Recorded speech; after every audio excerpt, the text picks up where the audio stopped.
Good afternoon and good morning, everybody, and welcome back to the Blind Press YouTube channel and CoffeeStream number 282. I hope everyone is having a good Thursday morning or afternoon, wherever you happen to be. And boy, oh boy, do we have a lot of news today. Let's see, how many tabs do I have open? I have 1, 2, 3, 4, 5, 6, 7, 8, 9, 10, 11, 12, 13. Wow, okay. So let's see if we can get all of those read in 90 minutes. I hope everyone's having a great day. I'm having a pretty good day. So let's see if we can't share some of the good dayness around. Let's see who's in chat right now. We have Diesel Dave. Hello, Diesel Dave. We have Grillin' Pirate Pete. We have Maddie. Hello, Maddie. We have Rolling Bear. Good to have you guys here. Oh, and by the way, Maddie will be joining us tomorrow as a guest, so look forward to that. That'll be a fun show.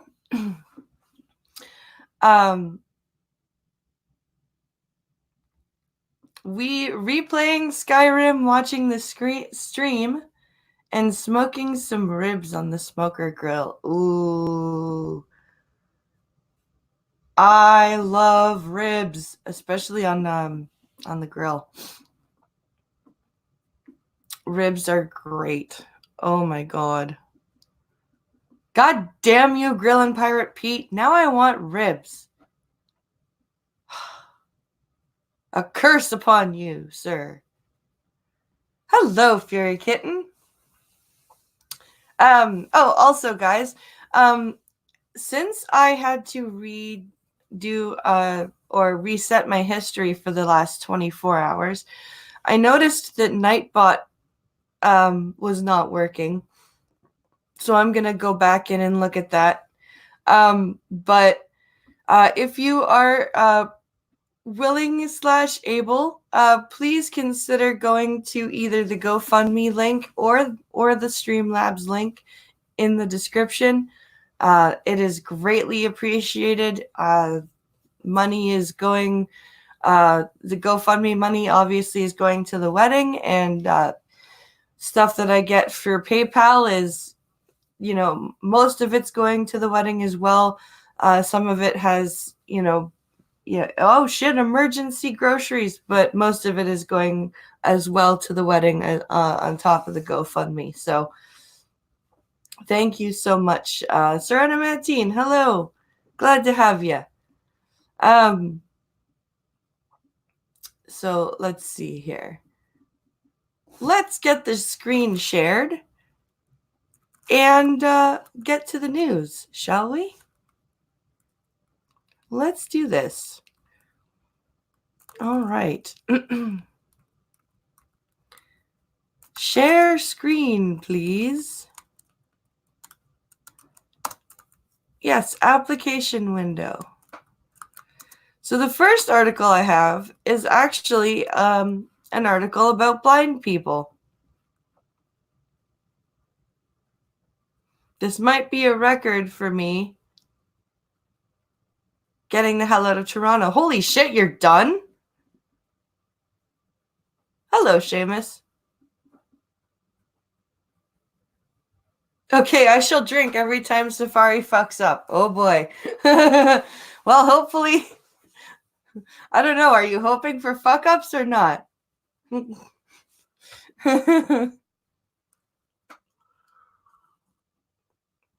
How drunk do you want to get, Fury Kitten?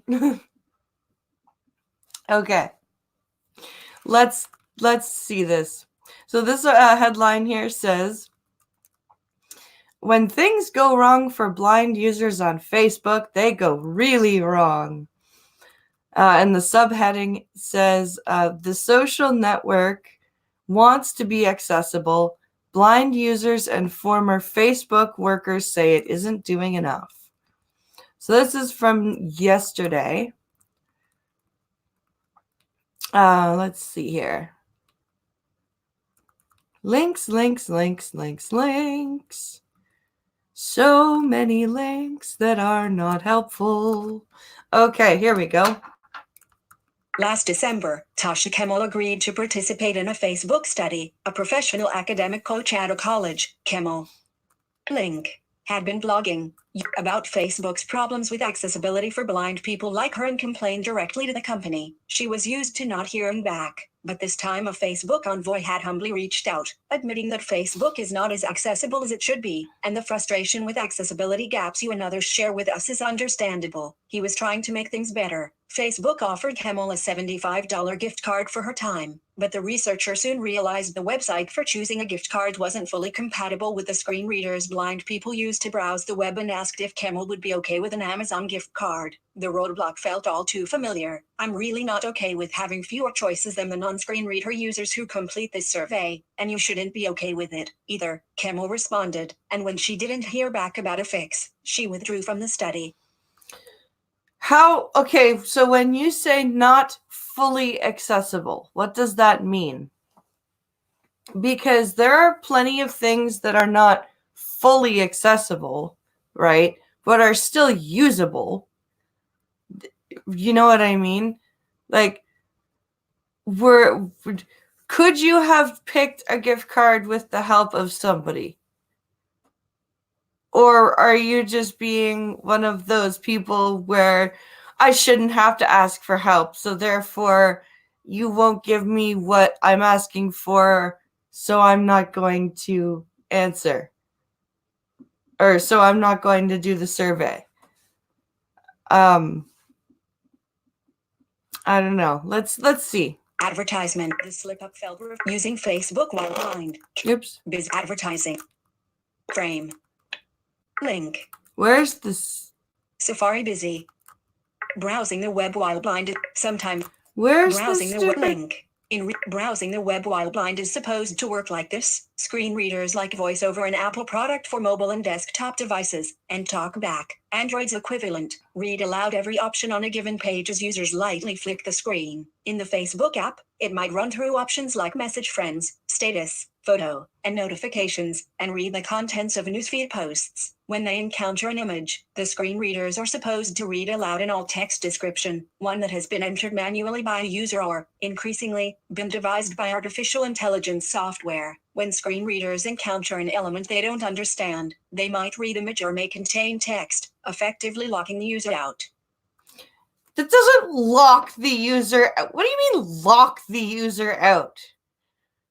Why are you using those words? Lock the user out of what?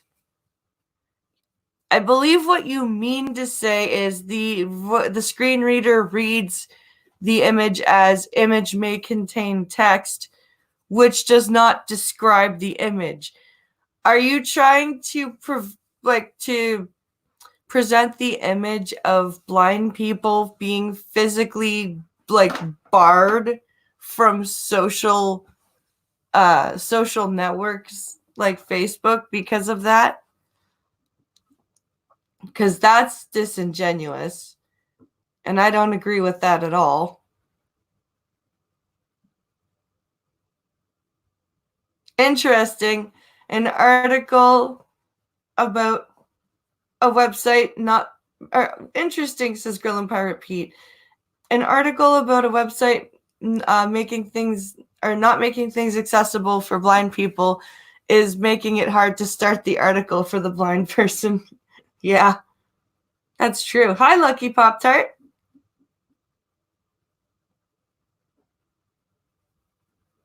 Let's see, but they also can't make sense.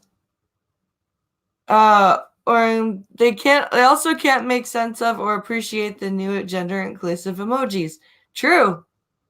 Very true. Lindsay, howdy. Sometimes, I can go weeks or even months without having a problem on Facebook, but when something does break, it tends to be spectacular, said Chancey Fleet, an affiliate at Data and Society and an accessibility advocate, who is also blind. They're not unique for their number of incidents, but the severity and unsuccessfulness of the problems that get through and the amount of time that they're permitted to linger in a broken state is pretty notable. The result is that blind users expect trouble every time they fire up Facebook. Bugs are just part of the environment on Facebook. Chris Meredith, blind user who's an engineer at Barclays specializing in quality assurance, told me, the bugs on Facebook are like the garbage on 57. Street. I've stopped noticing. Okay, but I must be the luckiest blind person ever, because when I use Facebook, like the only thing that I notice is that thing that it mentioned just now about some pictures that the AI still doesn't quite recognize, saying, image may contain text or whatever. That doesn't bother me. You know why? Because if I really care about what the image says, I can very quickly save it to my camera roll, open an app called Seeing AI, and have Seeing AI read to me the text, and then delete the picture from my camera roll again. I mean, yeah, it's a couple of extra steps, but while they're figuring that out, that is a solution that you can use.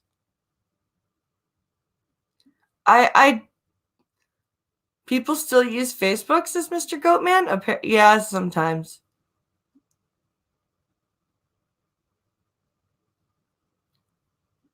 Oh, you mean the new emojis that have different skin tones?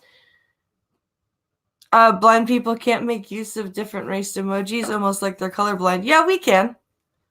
We can choose the skin tones of our emojis.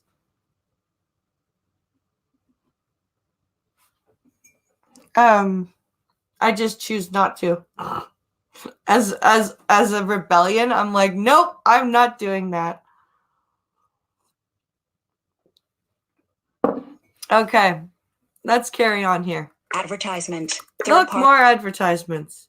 Hooray! Third-party ad content. An example, when Facebook first let users add a colorful background to posts at the end of 2016, it was an instant hit. News feeds were suddenly full of recommendations, new job announcements, and one-line jokes set against those prismatic and patterned backgrounds. Kimmel couldn't see these backgrounds, but her screen reader could still dictate the text on top of them. In June 2018, she noticed that other blind users were complaining that Facebook was now littered with posts that all said the same thing: awesome text status. VoiceOver could no longer read posts with colorful backgrounds, rendering a large chunk of Facebook useless. The issue lasted about a week. Yeah, a week, which was a long time, but it got fixed. It wasn't like they were like, nope, screw you, there's nothing wrong. It probably took them that long to find the coding that they screwed up and then to rewrite that and then fix it. Why do blind people have to complain like this? Why?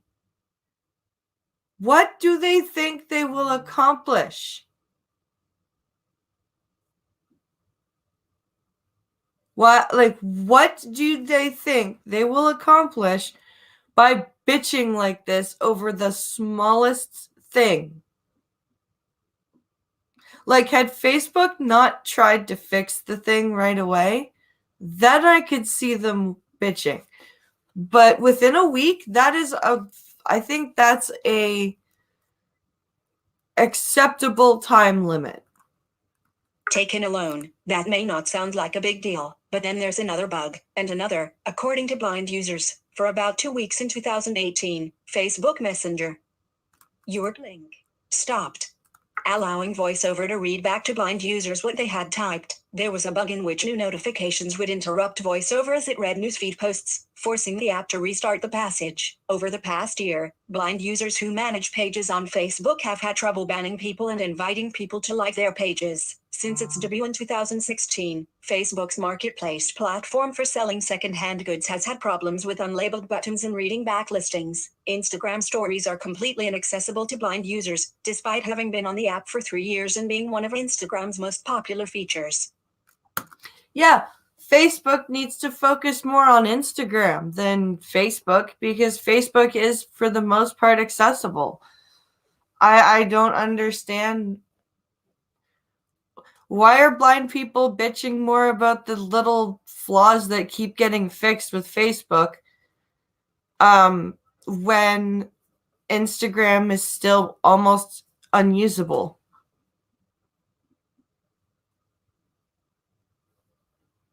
When you have no real troubles, you're forced to complain about first world problems, says Grillin' Pirate Pete. Yup. Yup, you are. And it's really sad. Damn it, my life is so hard. My diamond earrings keep scratching the glass on my iPhone, says Fury Kitten. I had to read it that way. In response to questions from Slate, Facebook's Director of Accessibility Jeff Whelan wrote, "We work hard to make it possible for anyone, regardless of ability, to access our family of apps. Many of the issues described focus on screen reader compatibility, an aspect of accessibility that the tech industry is still working hard to solve. We know there's more work to do and we'll improve, but the issues raised don't tell the full story of our contributions to accessibility nor the state of our products." Well, they do tell a big part of the story, so don't negate that. But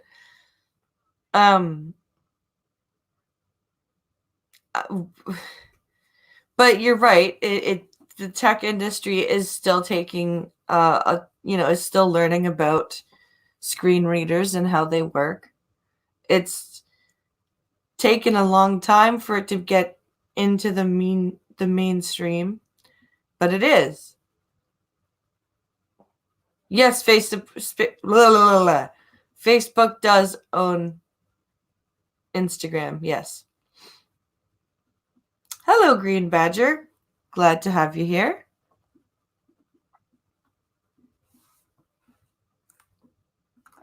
Facebook has touted a handful of advances in recent years, like its link alt text feature that uses artificial intelligence to describe what's in photos on Facebook and Instagram. It's also promised to make Facebook and Instagram stories accessible, but blind users stress that even the fixes that Facebook has made haven't significantly improved the overall experience. "Having alt text that says image may contain child doesn't help me participate in the conversation," Kimmel said.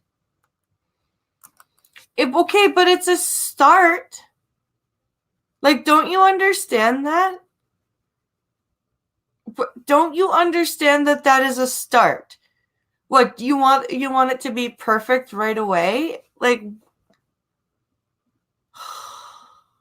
come on.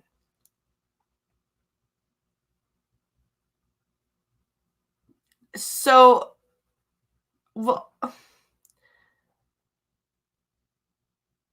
Jesus Christ, I fucking hate Uber, says Pincalo. Oh, did you just get cut off?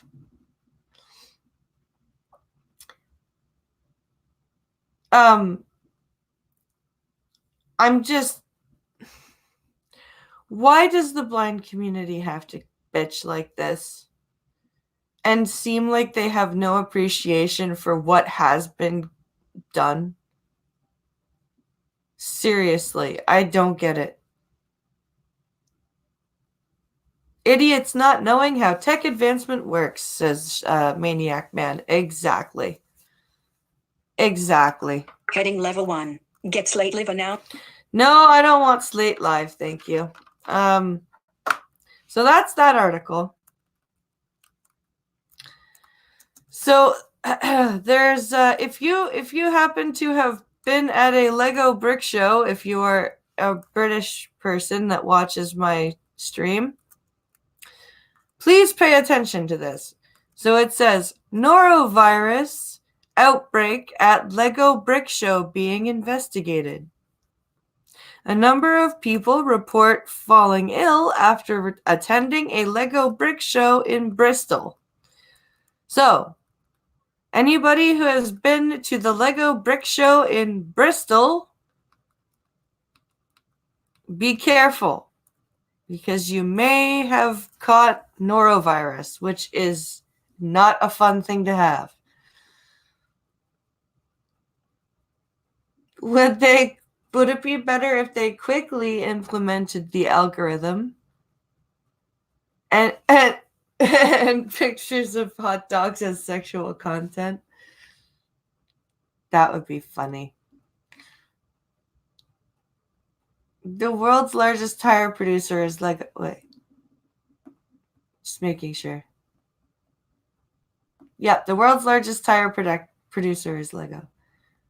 20 minutes to drive 3 miles. God, I hate this city. Ugh.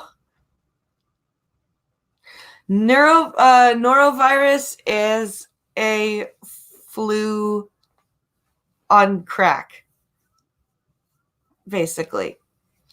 You are basically, and it's a long virus. Like it's about it takes a week to get over. It's not like a 24-hour thing. It takes a long time to get over. It actually, you can be hospitalized for dehydration because you end up puking and shitting. And the stomach cramps are horrible. The fever is very high, usually. The body aches are awful. Yeah, it's not fun. I work with the public at events. I get noro and flu almost permanently. The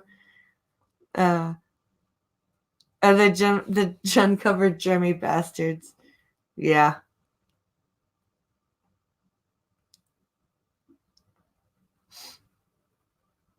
So it's the Hunter Biden of viruses. Oh God. That's really actually very funny. Well done. Well done, Straight Sith Male. That was funny. I well done. Okay, here we go. The organizers of a Lego event in Bristol have said they are devastated after a number of people who attended the show reported coming down with an norovirus-like sickness bug. A norovirus-like sickness bug. Okay. That's a strange collection of words. A norovirus-like sickness bug. I think that's a little redundant. Okay, carry on. One person who wished to remain anonymous and attended the Bristol Brick Show at Action Indoor Sports Centre in Hangrove on 16 and November 17th, told Bristol Live. At least 40 people that I know about have been affected. Oh, wow. Sponsored link. The Bristol Brick Show issued a statement on its Facebook page on Wednesday night, saying, "We have been made aware that a number of people who attended our event over the weekend have since been hit by a virus. Unfortunately, there were no reports of sickness made during the duration of the show. Therefore, we had no way of warning anyone nor identifying a source at the time. You are currently..." Yeah, that's the hard part about shit like that is people get tickets to an event and then they get sick and they're like, instead of trying to sell the tickets to get some money back and, going next year, they're like, but I really want to go. Blah. Okay, I'll be fine. Let's go. It's terrible.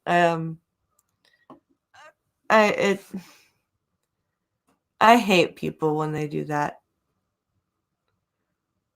Sounds more like a no virus. Ugh, 6. Oh, remember when I caught norovirus from a shipping container. Blind Press, you remember that week or week and a half? Yeah. Yeah.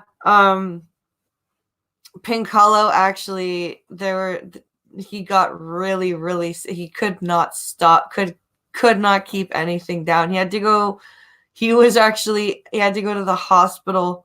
Thankfully, we lived for like walking distance, and he had to go and get an IV for like 12 hours because that's how bad it gets. I broke the code.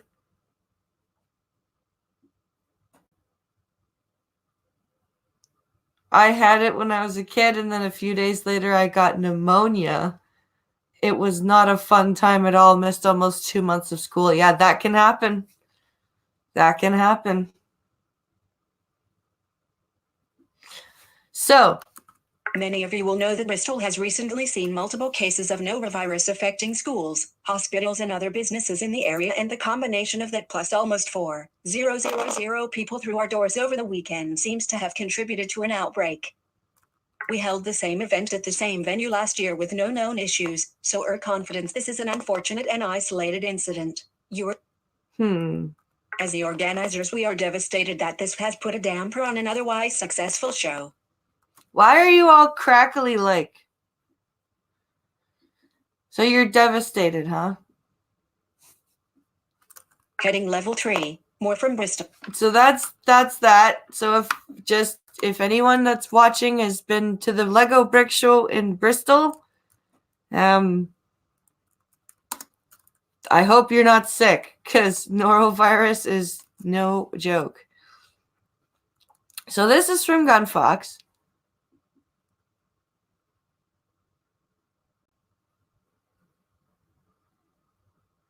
Enteroviruses are no joke. We don't need vaccinations from them, but we do need to take care of our sons when they get them and stop going out in public. Yeah, like the coughing thing that was going around. We kept Logan home for the whole week because of it, because there's no point in sending him to school for him to possibly develop something worse and make people more sick. Honestly, I've been prone to the 24-hour bugs. It's been a long time since I've had the week-long bug. Yeah.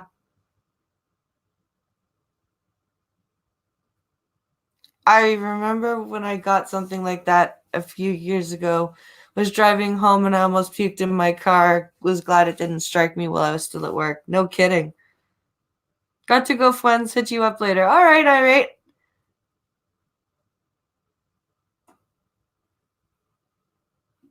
Oh, you're going up to Aberdeen for a job? They've had cases of diphtheria breaking up there. Oh, great. That's awesome. So, here we go. 16 suspected migrants found in sealed trailer sailing from France to Ireland after 6 lorry deaths? Or Essex lorry deaths. Suspected migrants. Okay, then. Let's read this here. 16 suspected migrants have been discovered in a sealed trailer on a ferry from France to Ireland. The Stena Line ferry was traveling from Cherbourg to Rosslare at around 9 p.m. yesterday when the group were found. All right, then. 16 people were found in the back of a lorry on a Stena ferry to Ireland. File picture. Link image. So I guess this is the picture. 16 people credit end of 16. All 16 people in the trailer said to be in good health and have been moved to a private passenger lounge, Stena confirmed. Why? Well, don't leave them in the trailer, but why are you giving them a private passenger lounge? They're sneaking over.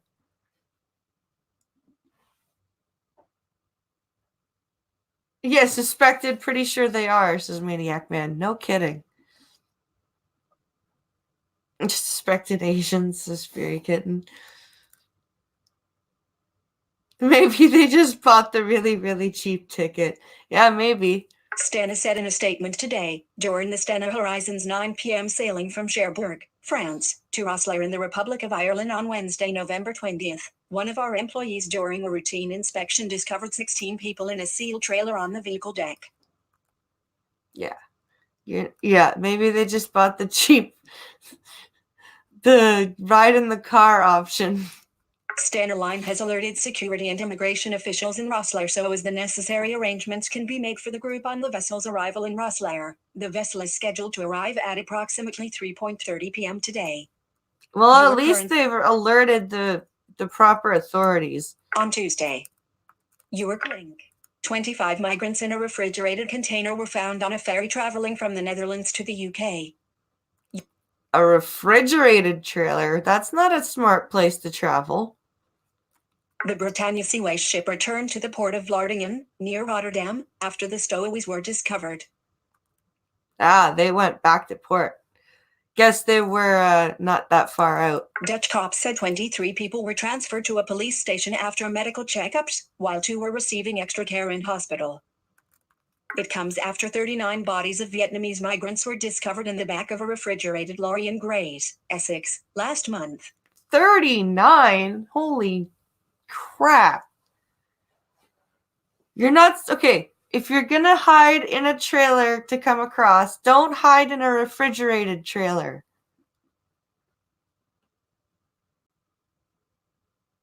I understand wanting to help people. But there is such a thing as lethal altruism. Yeah. You're right. Hey, there's Nightbot.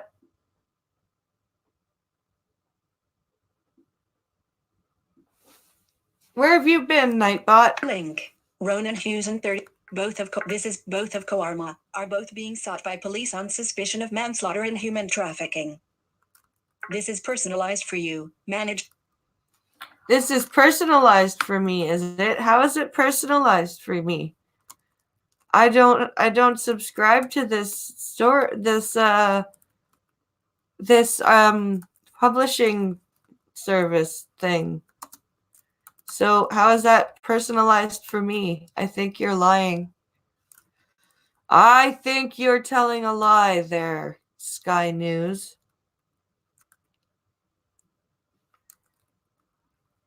Oh, look, a video. Fairy Kitten, you might want to have a drink because there's a video that's refreshing and making it hard for me to freaking navigate.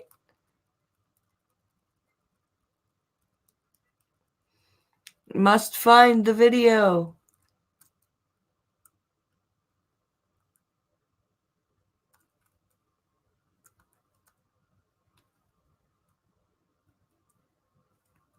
Where's that?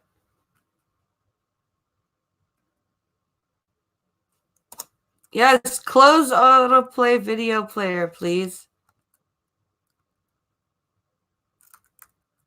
Where's the pause button?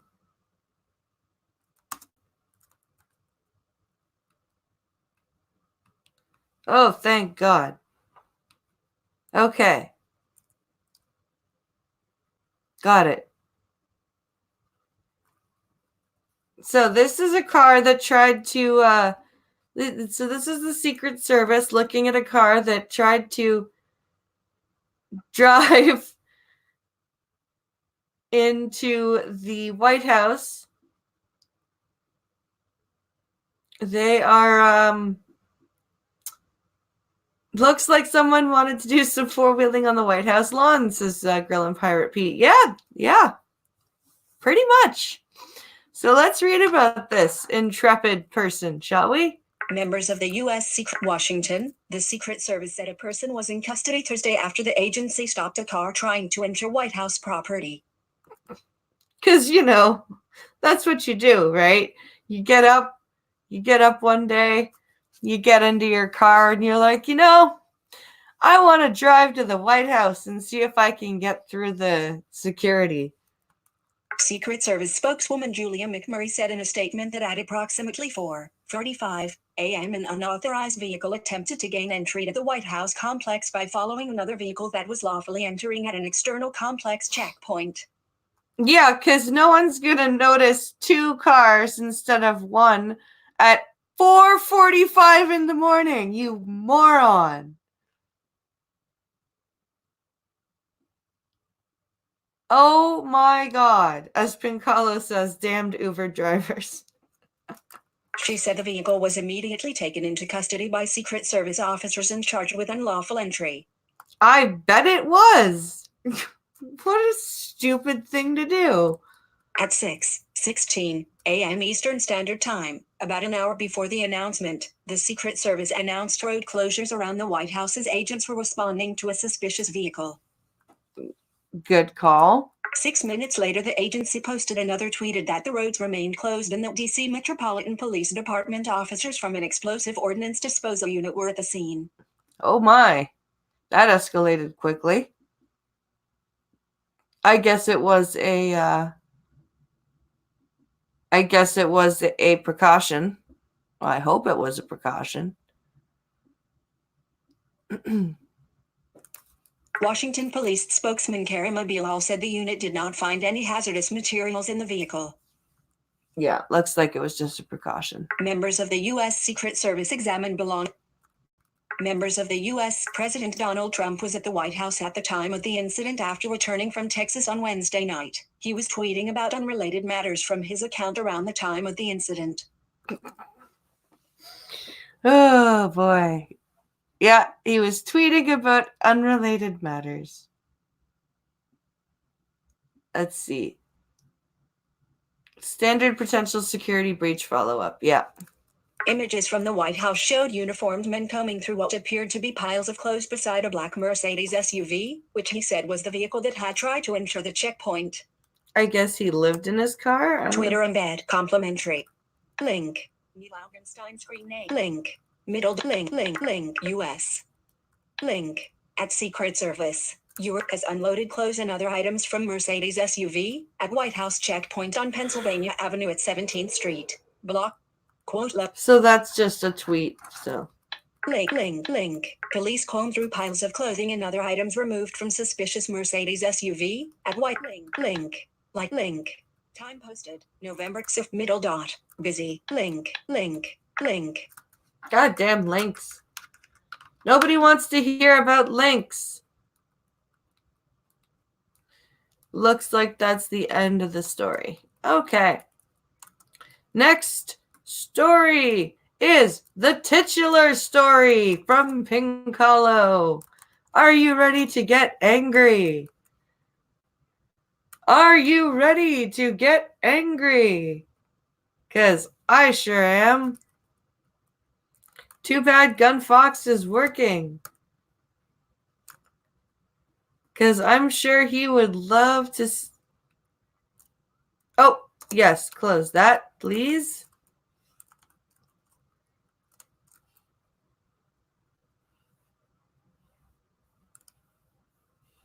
Headline, where did you go?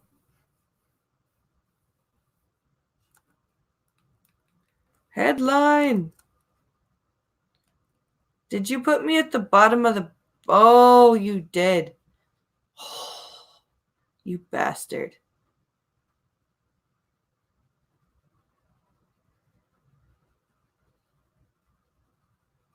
Look, Fury Kitten, you can have another drink.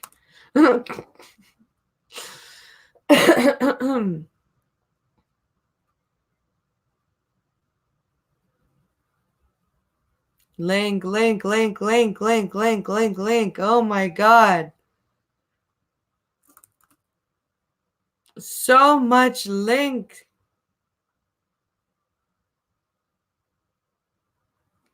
Please go faster.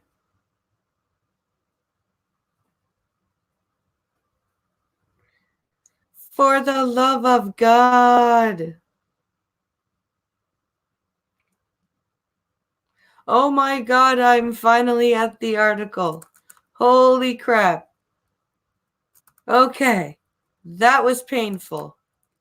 Here we go. Making a Star Wars film is difficult due to a lack of comic books and due to a lack of comics and books, says Lucasfilm's president. Let's do that again. Making a Star Wars film is difficult due to a lack of comics and novels, says Lucasfilm president. There's no source material. We don't have comic books. We don't have 800-page novels, says Lucasfilm president Kathleen Kennedy, when asked about the difficulties that come with making a Star Wars movie. Holy crap, what the hell is wrong with you? Do you have any idea how many Star Wars books and comics there are? Because the expanded universe is not a thing. No, apparently not. I have 3 pop-up ads covering the article. Of course I do.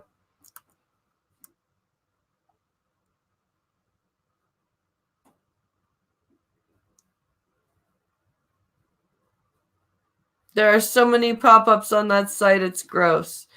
Yeah, Pinkalo warned me that there might be pop-ups. I don't think, you know what? I can't close these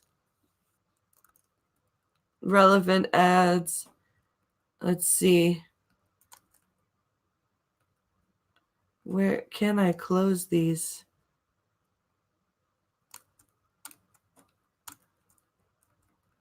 No, I can't.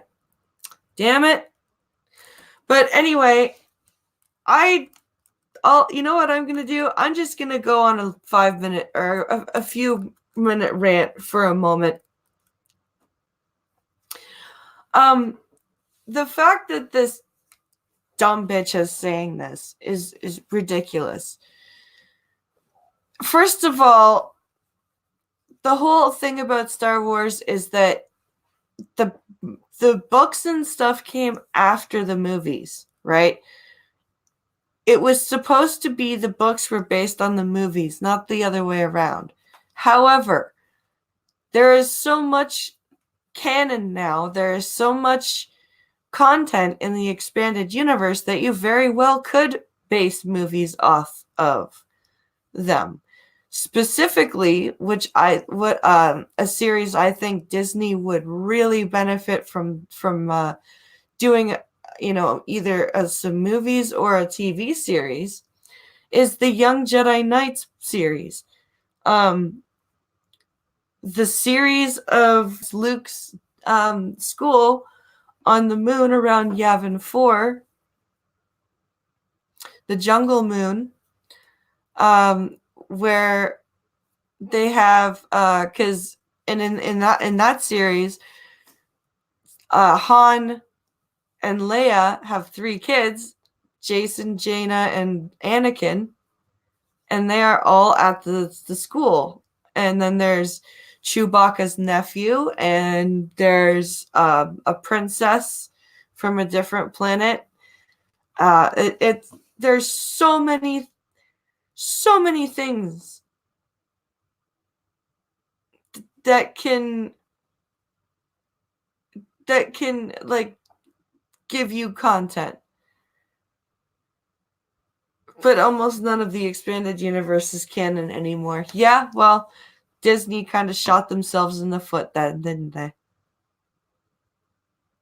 Congrats, KK. You just made yourself look like an even bigger dumbass. Way to go, says cynical Lindsay. Yeah. Yeah, she really did.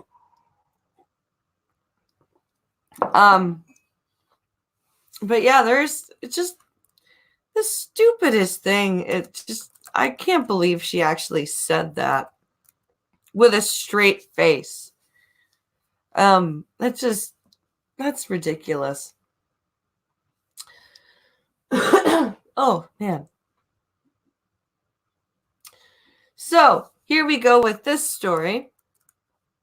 Florida jury awards gay man $157 million from tobacco companies in death of spouse.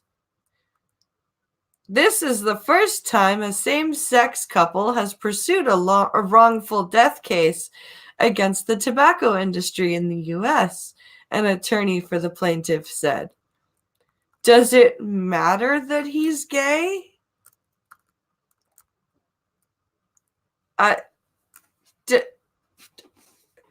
Why does it matter that he's gay, that he's suing the tobacco industry for the death of his husband?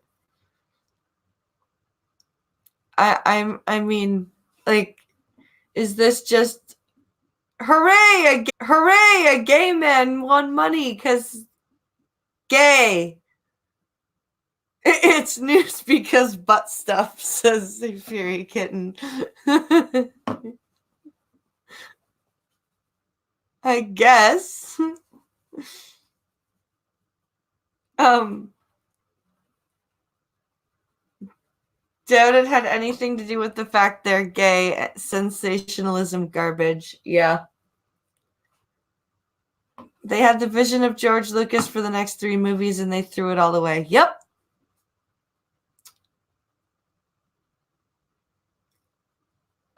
That's why our warnings on the cig packs. They were put there because of the rash of cig deaths years ago. Yeah.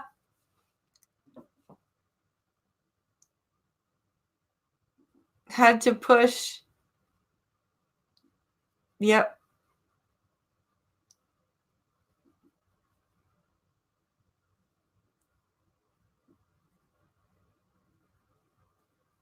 I doubt you know that that lung cancer affects gay lungs the most. That's funny. That makes me Broward County. Of course it's Broward County. Why does everything bad come out of Broward fucking County? Fuck. Gay man dies of smoking, women most affected. Yes. How can it be a wrongful death? I don't know.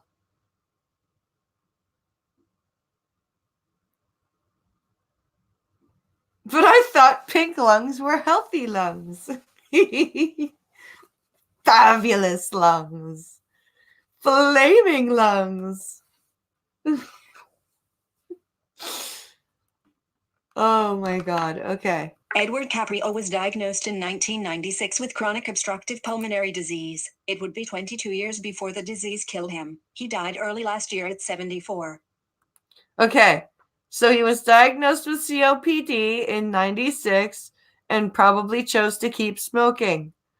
And this is the tobacco company's fault. How? A Broward County jury Friday ordered tobacco giants R.J. Reynolds and Philip Morris to pay his spouse, Brian Rintow, $157.4 million, including $9 million in compensatory damages. The cigarette makers were found equally at fault because Caprio smoked brands from both companies since he was 15. What the fuck? Why does nobody have personal responsibility anymore? Why?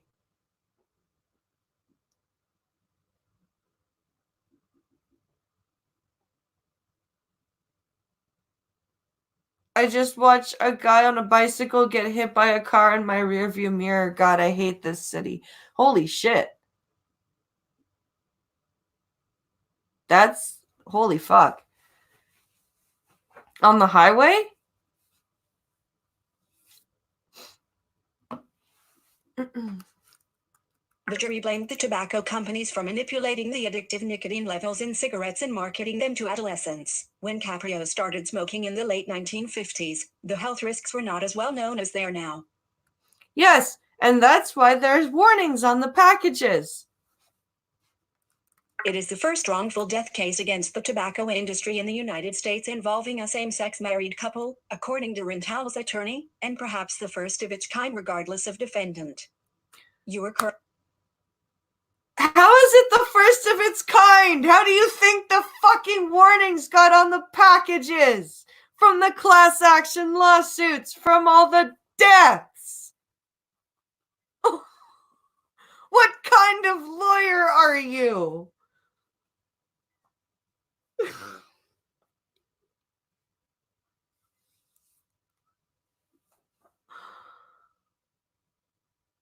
This is stupid. It's greedy assholes, says Maniac Man. I don't like big tobacco bleh. I don't like big tobacco either, but come on. Yeah. This is just stupid, says Uzi. I have smoked filterless hand-rolling tobacco for almost 30 years. If I develop COPD, it is my fault. I figure it's, even if you're smoking like cigarette tobacco, like cigarettes from cigarette companies, it's your fucking fault because you picked them up. Like, I got into such a huge argument with my dad when I started smoking when I was 16.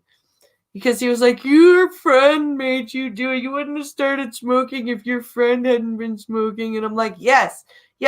She pinned me down and put the cigarette in my mouth and made me inhale.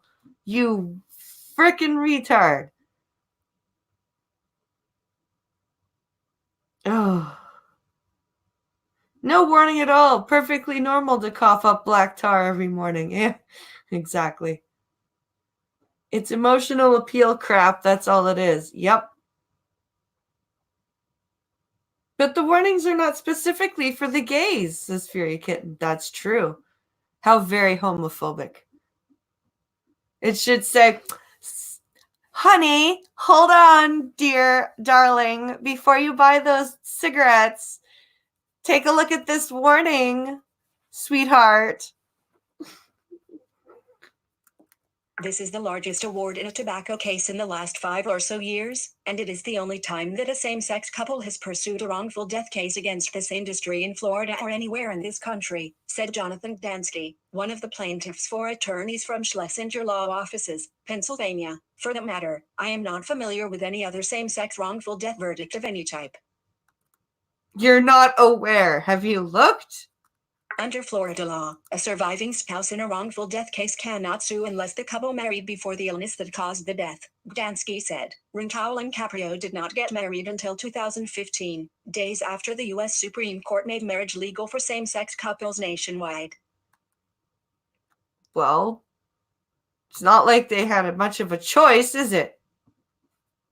Rintoul's attorneys argued that the couple, who had been together for more than 35 years, would have married well before Caprio was diagnosed with chronic obstructive pulmonary disease, had they been legally allowed to do so. The jury agreed. Yeah. Heading level 4, recommended. But still, like, really? What a money grab. That's ridiculous.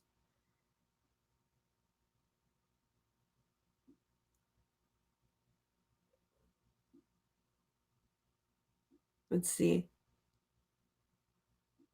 All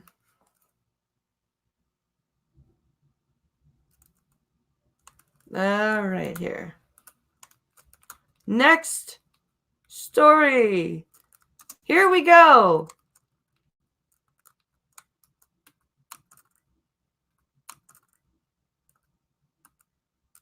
Come on, Safari.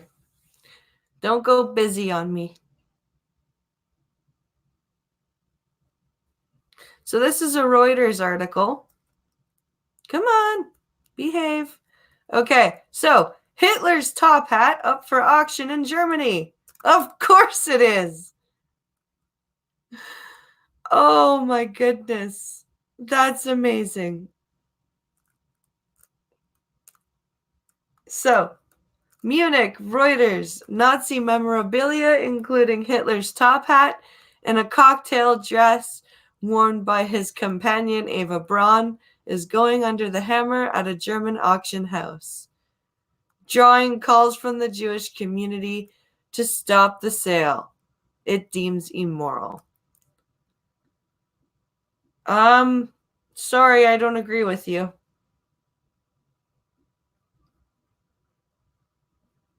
The warnings must only apply to hetero people, says Uzi Q. Yep. The collection features items such as the cigar case of Nazi Air Force Commander Hermann Göring, Nazi military accolades, banners and knives, and a silver-cased copy of Hitler's political treatise Mein Kampf. Loading ad. So, I'm sorry, I don't agree with the Jewish community here. I think,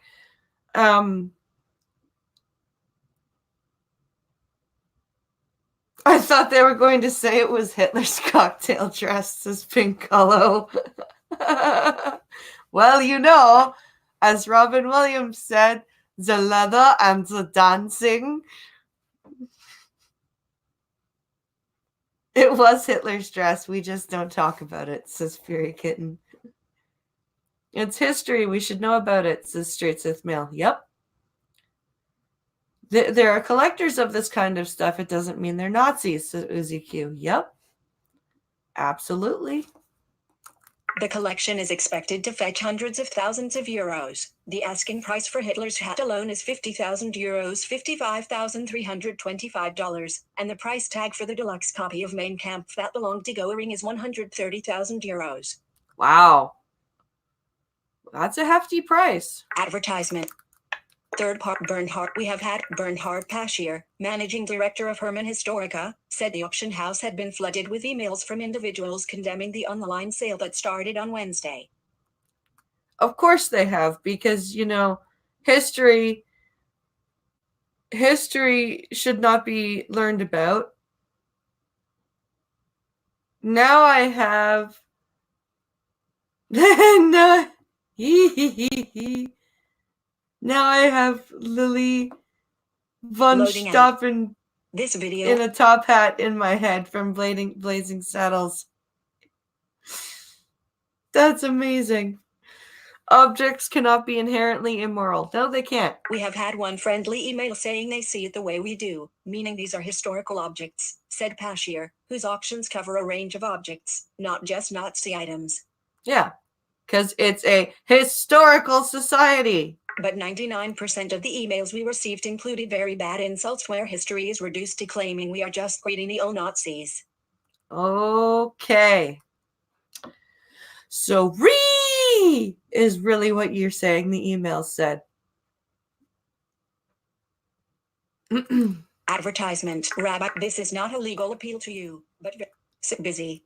Rabbi Menachem Margolin, chairman of the European Jewish Association, urged Paschier in a letter this month to withdraw the auction, saying the artifacts would be bought by individuals seeking to glorify Nazism. Really? Are you psychic? Are you psychic? You know exactly the mindset of everybody that would possibly want to buy these things. This is not a legal appeal to you, but very much a moral one, wrote Margolin. What you are doing is not illegal, but it is wrong. No, it's not. Paschier said most buyers from the auction house were usually museums, especially in Asia and the United States where cultural institutions have deep pockets. Yeah, isn't that weird? The remaining 20% of customers are private collectors or authors of historical books who need the objects for their books, he said. The fate of each good collection in the long run is to end up in a museum. Exactly. You know, where you learn about things.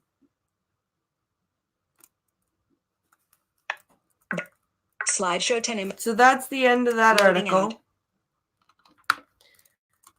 Freaking stupid reading. History denying stupid people.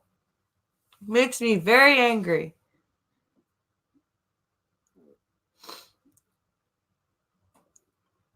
It is wrong because it hurts my fifis, says Grillin' Pirate Pete. Yes. Very much so.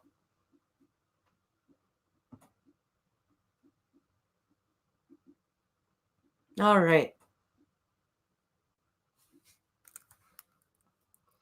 Let's go to this one here.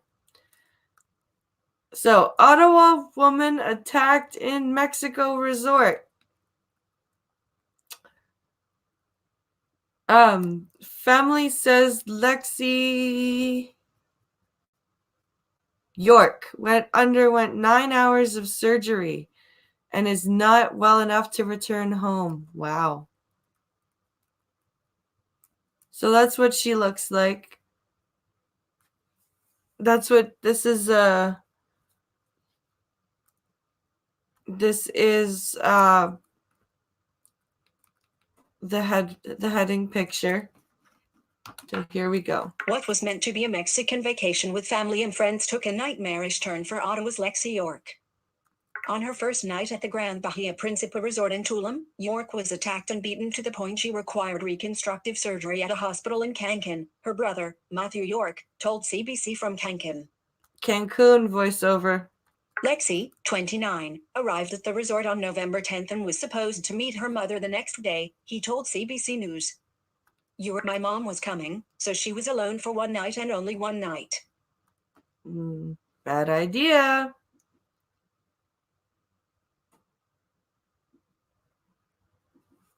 According to Matthew, his sister was having dinner at the resort's restaurant when she met two couples who were also staying there.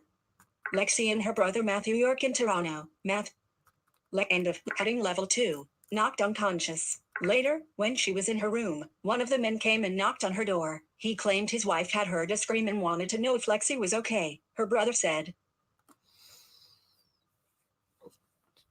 That's why you call through the door and say, no, everything's cool. Thanks for checking. When she said everything was fine, the man pushed his way into the room and began to strangle her and hit her in the face, Matthew said. That's why you don't open the door. You go, hello? And they go, hi, my wife said that she heard a scream. Is everything fine? And you go, yeah, I'm good. And you keep that door shut and locked is what you do.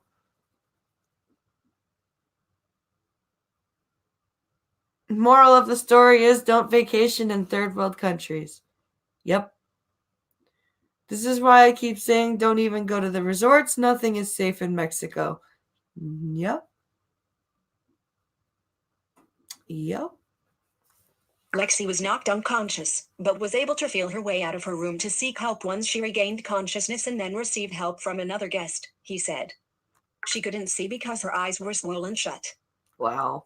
She was taken to a hospital in Playa del Carmen before being transferred to a hospital in Cancun. She had 9 hours of plastic surgery. She has nerve damage in her face. The swelling is kind of going down now, but at the time it was quite bad, said Matthew.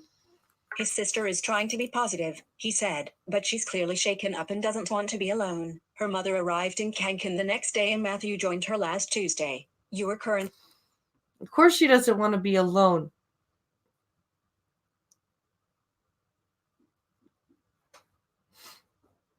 Heading level 2, not well enough to return home. Matthew said the incident was reported to police in Cancun, but the family is relying on Canadian consular services to get any follow-up information. Yeah, the cops will get right on that. CBC reached out to police in Tulum as well as the resort, but did not receive a reply by publishing time. Of course you didn't. And you're not going to. So,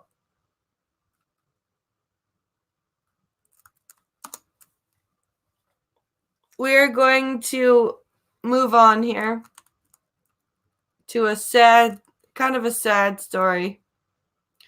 If there's any Canadians watching, you'll know who this is. Where's the stupid headline?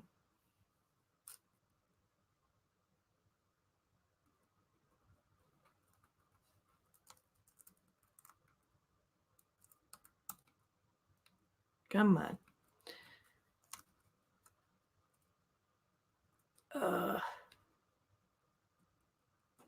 So, we're about to read an article. This guy's name is John Mann.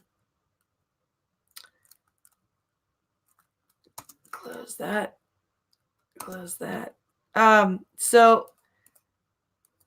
John Mann died yesterday at 57.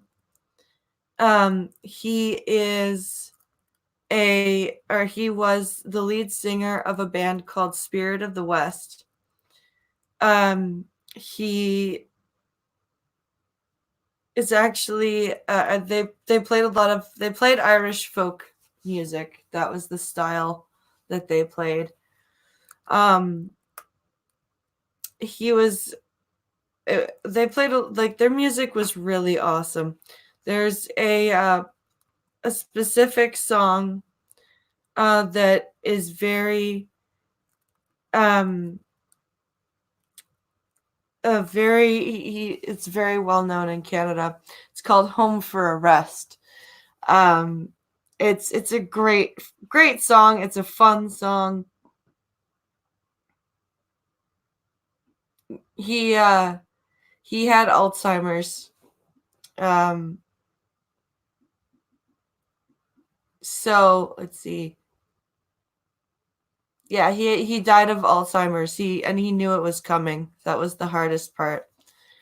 But yeah, it's Home for a Rest. I strongly suggest you look up that song on YouTube. It's a great song.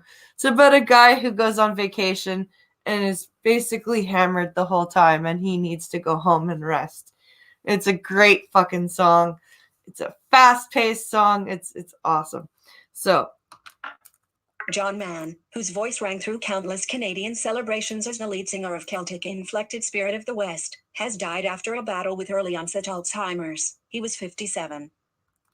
The Calgary-born singer and songwriter, who was perhaps known best for the boisterous pub anthem Home for a Rest, died peacefully in Vancouver on Wednesday from the disease with which he was diagnosed several years ago, said Eric Alper, the band's publicist. Home for a Rest is an awesome song. Surrounded by friends and loving family until the end, all were reminded of John's rich legacy, Alper said in a statement. He was a potent force in music, acting, on stage, in movies and on television, and was world-renowned as a songwriter. Yeah, he was great. Hi, Wikipedia snippet. Yeah, that is it's sad. It's sudden deaths like this that makes you want to delete your porn collection and your browser history. That's just 3 older than I am, says Wikipedia snippet. Oh wow. Link. Eric Alper headphones. Screen link with deep emoji. With deep sadness, we announce that Spirit of the West's John Fraser Mann, OBC, has passed away peacefully in Vancouver, the inevitable result of early onset Alzheimer's disease. Emoji, camera, Lisa McIntosh photography. Link, image, link, a fourth Spirit, but like in his, but like. Oops. A 4-time Juno nominee for his work with Spirit of the West, Mann and his band became underground heroes for their politically savvy, musically diverse songwriting, which fused traditional strains of folk, Celtic and turn of the 90s alt-rock. Yeah. They had a very distinct sound. Spirit of the West sailed on a wave of interest in the Canadian folk music scene, which later picked up other acts such as Great Big Sea. Unlike their contemporaries, they found inspiration in post-punk bands such as Edinburgh's The Waterboys, and that energy worked its way into their live performances. Spirit of the West. If you can see that, like if you find any live performances, they're incredibly energetic. Have you said hi yet? Yes. Yes, you have. But like many homegrown bands, they struggled to find success in the United States. In his later years, Mann survived cancer and wrote about it, only to suffer from early onset Alzheimer's, though he determinedly continued performing as he faced the condition. Yep. Frame. Mann's struggle was captured in the 2016 documentary Spirit Unforgettable, which recounts the toll the disease took on his ability to perform. The film tracks the musician as he prepares for a goodbye concert at the historic Toronto concert venue Massey Hall alongside a number of his closest friends. That's sad. By that point, he was relying on an iPad to remind him of the lyrics he wrote years earlier. Yeah. Gord Downey of the Tragically Hip, when he went through brain cancer, he had to relearn all of the lyrics before he went on his farewell tour. Doc Dog says I'm a big fan of Great Big Sea. Yeah, Great Big Sea is great. Oh look, Nightbot is working. Yay. Hooray. Yes, guys, if you could if you're able, please follow the links that Nightbot is dropping. It is very, very helpful. Time's getting short, so we've got things that we need to do.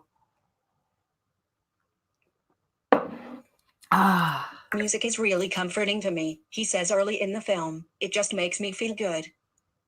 Born in Calgary, Mann initially moved to Vancouver to study theatre at Langer College's Studio 58.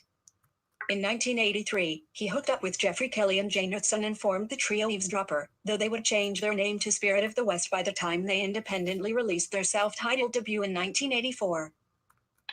YouTube video more attention was drawn by the group's sophomore record, 1986's Tripping Up the Stairs, with all songwriting credits split evenly among the trio. The record was an eclectic stunner, with several songs built around traditional Scottish and Irish jigs.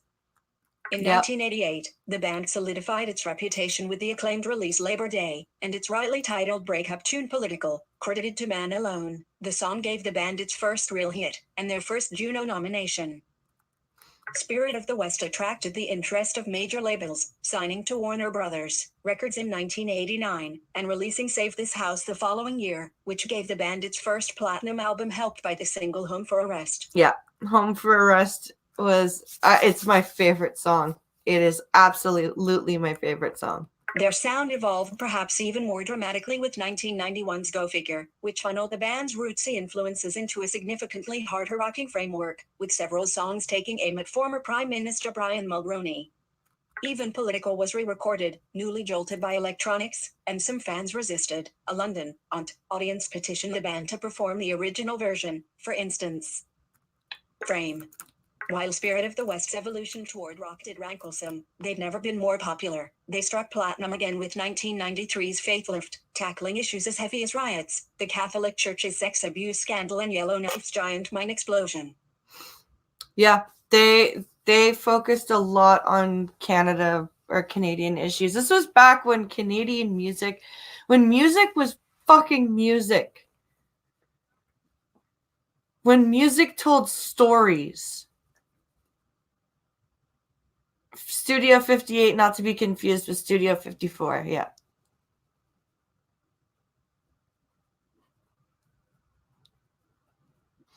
Yeah, it's... Ugh. Radio embraced the single "And If Venice Is Sinking," a song Mann wrote about his honeymoon. He was married to playwright Jill Daum and had 2 children, son Harlan and daughter Hattie.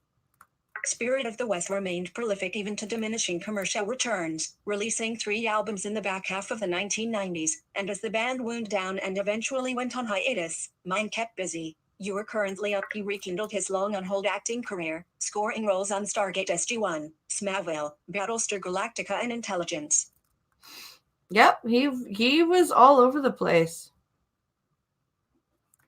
In 2002, he went solo with Acoustic Kitty, and released 2 more contemplative solo records in 2009, December Looms, and 2014. That last record, The Waiting Room, tackled Mann's long fight with colorectal cancer.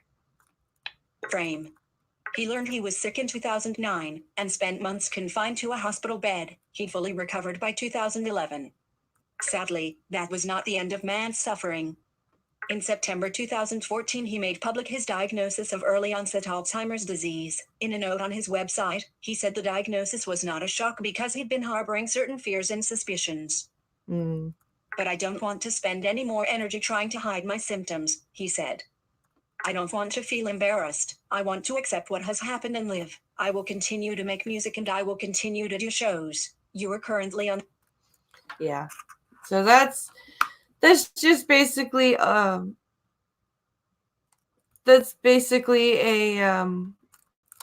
little brief note to John Mann.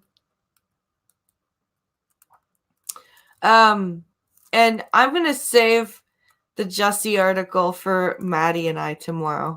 I want to hear Maddie. I want to hear Maddie's reaction to this. So we're going to move on to our science articles. We've got 2 of them.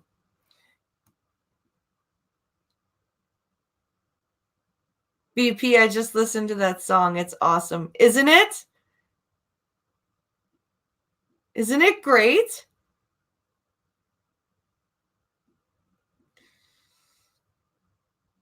You'll have to excuse me. I'm not at my best. God damn it. Now I have to listen to that song when I'm done. Okay. Anyway.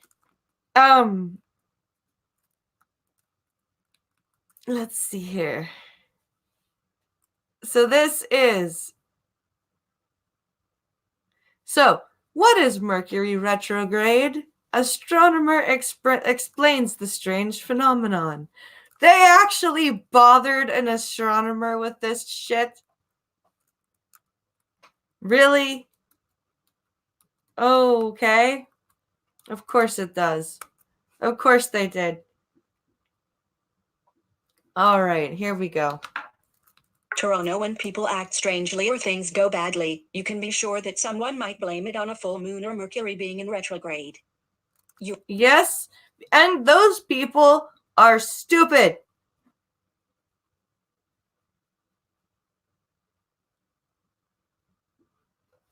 But when it comes to the latter, what does it mean?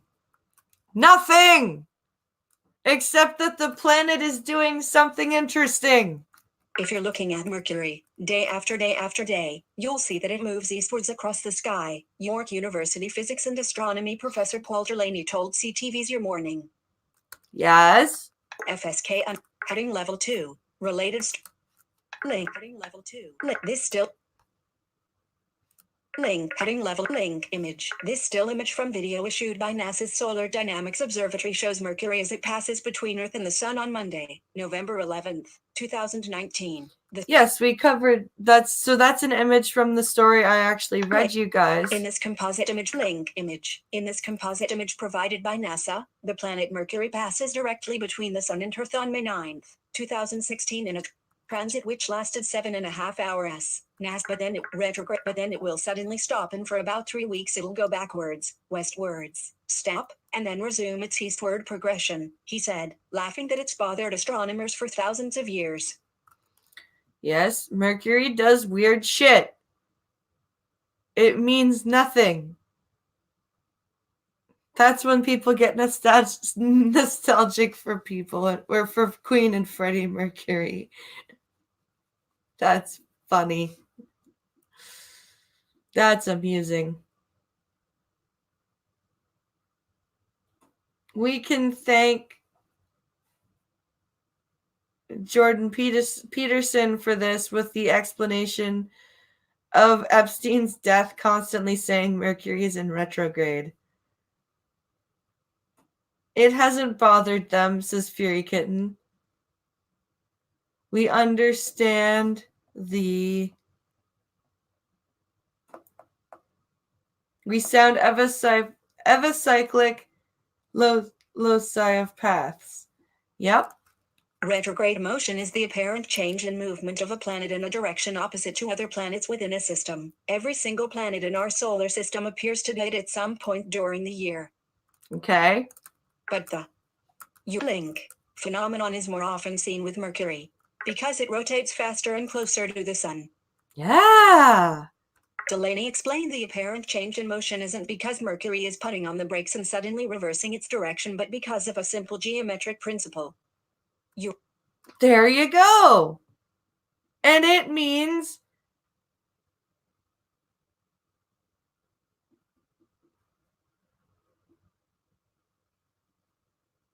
you can thank JP. It says JP. JP. That's what you said.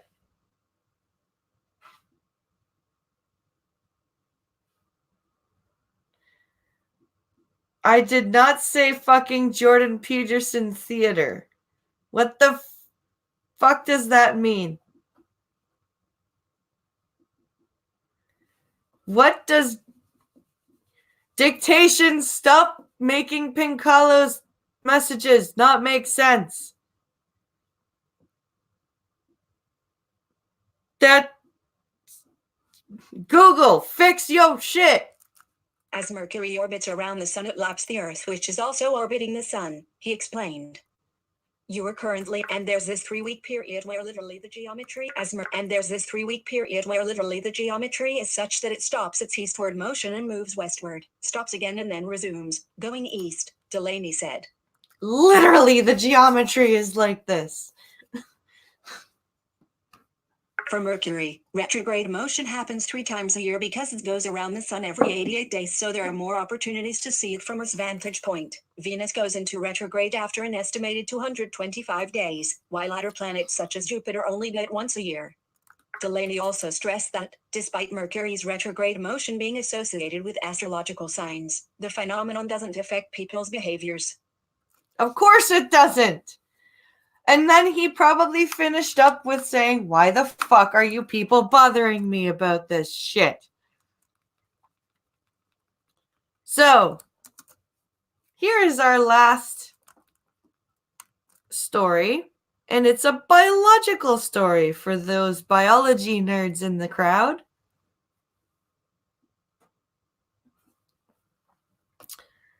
So let's see here. This is about snakes.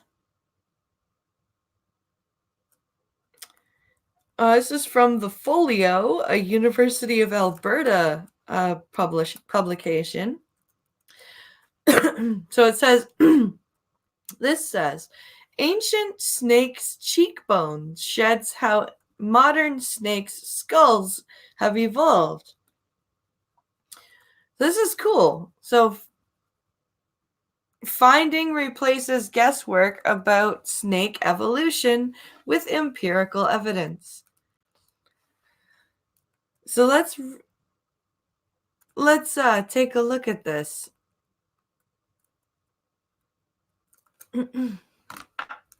A tiny fossilized cheekbone in a 100-million-year-old snake skull is shedding new light on how modern snakes evolved. Paleontologists from Argentina and the University of Alberta examined the well-preserved fossil of the rebel-limbed snake Najash rhinonegrina, found in what is now northern Patagonia in the South American country. Cool. They found that nearly 100 million years ago, the legged snake still had a cheekbone, also known as a jugal bone, that has all but disappeared in their modern descendants. And it had legs. List to white bullet link, end of list. Our findings support the idea that the ancestors of modern snakes were big-bodied and big-mouthed, instead of small burrowing forms as previously thought, explained the study's lead author, Fernando Garbaraglio of the Fundación Nazario at link, Universidad Maimonides, in Buenos Aires, Argentina. Way to butcher the crap out of that voiceover. Holy fuck. Oh. The study also revealed that early snakes retained their hind limbs for an extended period of time before the origin of modern snakes, which are for the most part completely limbless, he added. For decades, paleontologists' understanding of snake evolution was hampered by the limited fossil record. The new fossils described in the study are crucial for reconstructing the evolutionary history of modern snakes. Very cool.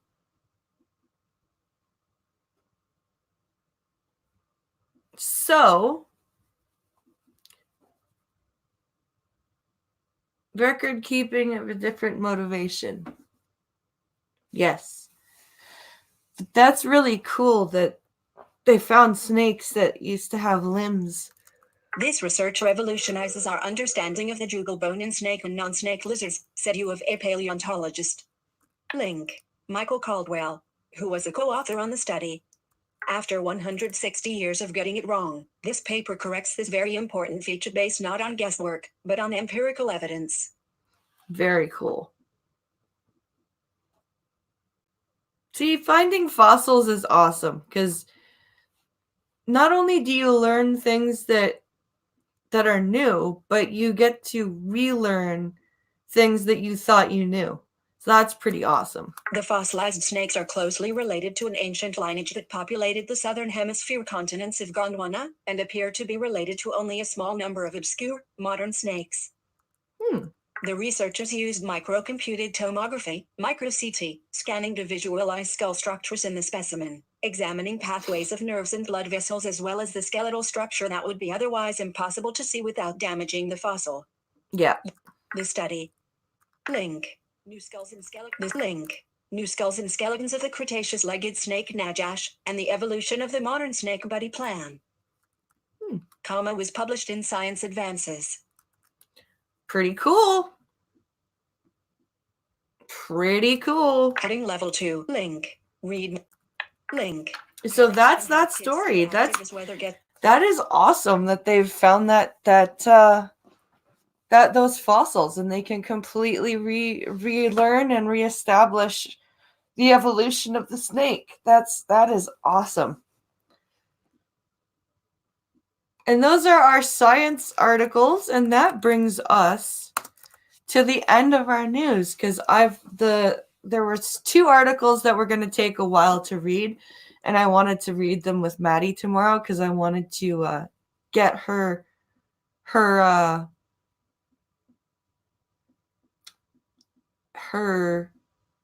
opinion on them. Jurassic Park kept the old image of raptors when science had discovered they had feathers. Yep, they did. Not very helpful. Let's see here. So, guys, we have 5 minutes left. If you have any questions, comments, anything like that, now's your time.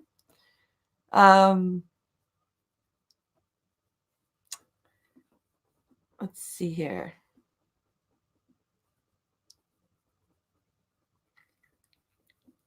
True, because it had just been Jurassic Mardi Gras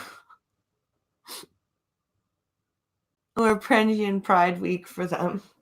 That's funny, Fury Kitten. I like that. That's great.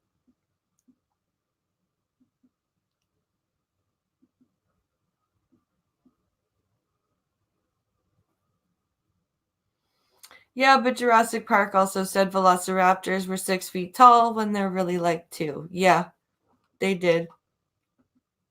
They were more like that turkey that the kid was talking about in the beginning than the way they made them out to be. Confusing them with the Utah raptor. Yep.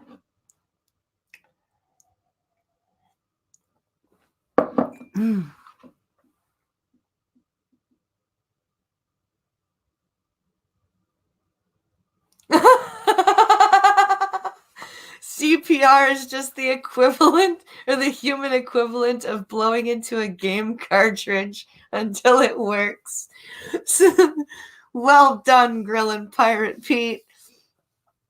Well done. I cannot argue with that. Oh my goodness. That's amazing. Turkeys can be nasty, but can be defended against with a big stick, says Wikipedia snippet. I've never had to do that, so I wouldn't know.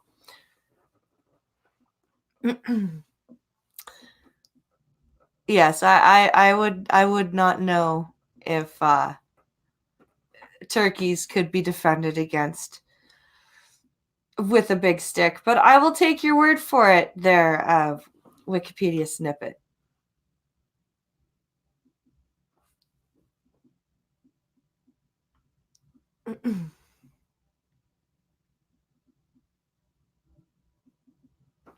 So, friends, remember to tune in tonight. I like defending myself against turkeys with a 410. That works. Love you. Love the WKP Thanksgiving episode. Oh my God. Turkeys are big, stupid, and clumsy, says Costin. Yeah. So tonight, guys, it is Minions of the Zoo at 11:30 p.m. Eastern, 10:30 p.m. Central. It is Prospero's night, and I will be there. Also, tomorrow at 12 p.m. Eastern, 11 a.m. Central, Maddie will be joining me for the CoffeeStream, so that'll be a fun show. Also, on Saturday at 5 p.m. Eastern, 4 p.m. Central, the Star Trek stream, and it is Skeptalk's turn to talk about his picks for his top 3 Deep Space Nine episodes, and they are Trials and Tribulations, In the Pale Moonlight, and Stars in Our Eyes. So be sure to come and watch that. And of course, the blind and the special on Sunday night at 10 p.m. Eastern. Thank you so much for watching, and I hope you guys enjoyed yourselves today. I really did. I hope you have a great rest of your day. Like I said, don't forget to come watch Minions of the Zoo tonight. And Maddie and I will see you tomorrow at noon. Have a great day, everybody. Be safe, and I'll see you later.